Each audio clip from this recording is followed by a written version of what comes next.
A Suica card tap takes under half a second. The gate opens before your hand has fully pulled away. Most Americans watch that happen and think Japan just has faster hardware. That is the wrong conclusion, and this video corrects it. Segment 1, the gate is not the point. The card is. Stand at a Tokyo station gate during morning rush. Thousands of people move through in a continuous stream. Nobody stops. Nobody fumbles. Nobody misses a tap. The gates stay open almost the entire time because the flow never breaks. Now picture a New York City subway turnstile. You tap your card. Sometimes it works. Sometimes it says insufficient fare. Sometimes the reader just does not register. You tap again. The person behind you is already annoyed.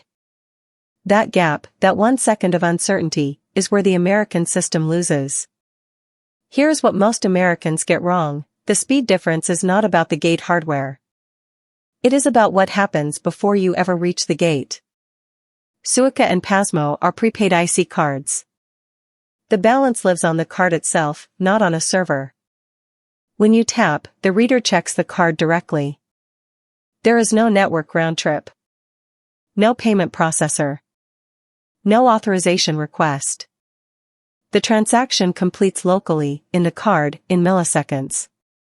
The gate opens because the money was already there, already confirmed, before you even touched the reader. American transit contactless systems, including the newer Omni system in New York, still route through payment networks. That adds latency. Not a lot, but enough to cause the occasional failed read, the hesitation, the double tap.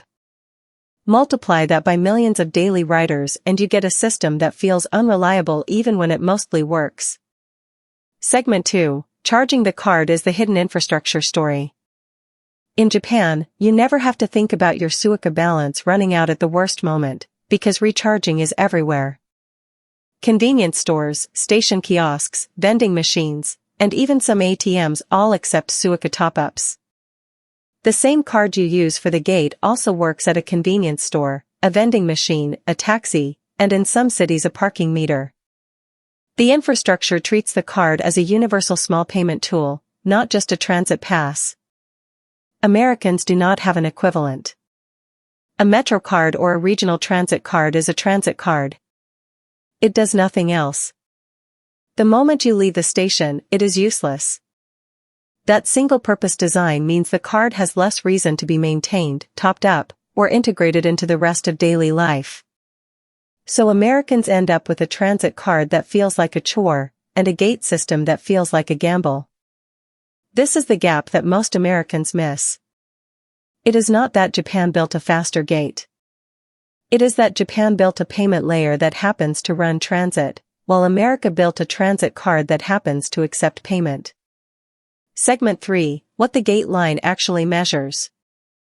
Watch the gate line at a busy Tokyo station and you are watching a real-time measurement of payment infrastructure health.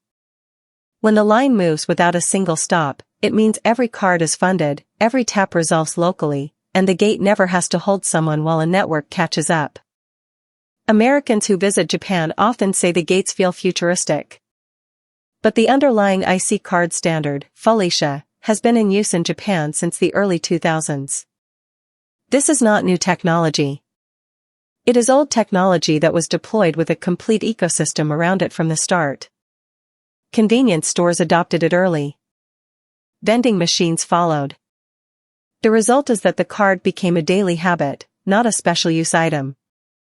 When a payment tool is part of your daily routine, you keep it funded. When it is only for transit, you forget to reload it until you are already at the gate. Segment 4, the one American behavior that breaks the gate. There is a specific American behavior that Tokyo station staff recognize immediately.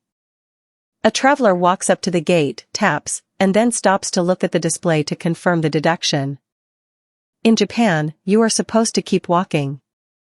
The gate opens, you walk through, the display updates as you pass. Stopping to read it causes a gate jam. That stopping instinct comes from American transit, where you genuinely need to verify the tap worked, because it sometimes does not.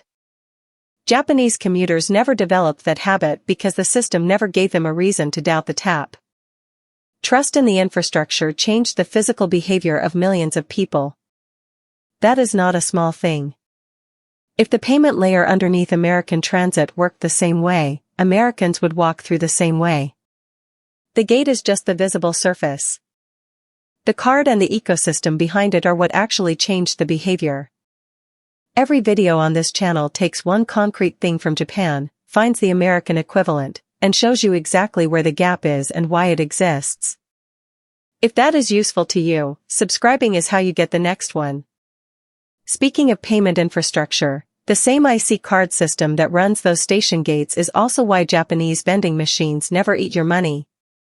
That specific failure mode, the machine that takes your cash and gives nothing back, essentially does not exist in Japan.